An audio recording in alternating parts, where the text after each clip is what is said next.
পারমাণবিক চুক্তি করো, নয়তো পরের হামলাটি হবে আরও ভয়াবহ। ইরানকে ডোনাল্ড ট্রাম্পের হুঁশিয়ারি।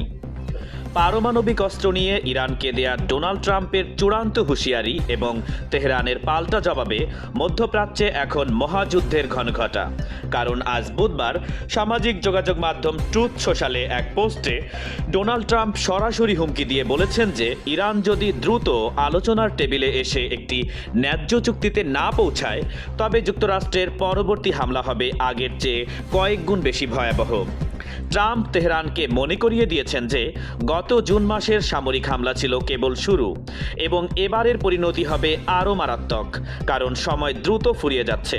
ট্রাম্পের এই হুমকির মাঝেই মার্কিন বিমানবাহী রণতরী ইউএসএস আব্রাহাম লিঙ্কনের নেতৃত্বে একটি বিশাল নৌবহর ইতোমধ্যেই ইরানের পানিসীমার কাছাকাছি পৌঁছে গেছে, যা এই অঞ্চলে চরম উত্তেজনা সৃষ্টি করেছে।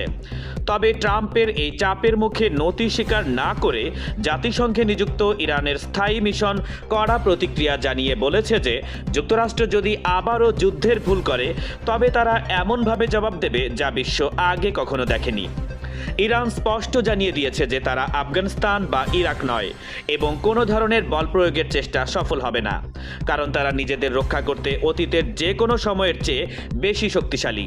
যদিও ডোনাল্ড ট্রাম্প দাবি করেছেন যে ইরান বারবার আলোচনার জন্য যোগাযোগ করছে, কিন্তু ইরানের পররাষ্ট্রমন্ত্রী আব্বাস আরাকচি সাফ জানিয়ে দিয়েছেন যে মার্কিন বিশেষ দূত স্টিভ উইটকপের সাথে তার কোনো যোগাযোগ হয়নি এবং তারা কোনো অনুরোধও করেননি। 2015 সালে পারমাণবিক চুক্তি থেকে ট্রাম্প নিজেই যুক্তরাষ্ট্রকে বের করে নিয়ে যাওয়ার পর এখন নতুন করে এই চুক্তি করো নয়তো ধ্বংস হও নীতি মধ্যপ্রাচ্যকে এক বিশাল বারুদের স্তূপে পরিণত করেছে। ট্রাম্পের এই বিশাল আর্মাডা কি সত্যি হামলা চালাবে, নাকি তেহরান শেষ মুহূর্তে আলোচনার টেবিলে বসতে বাধ্য হবে?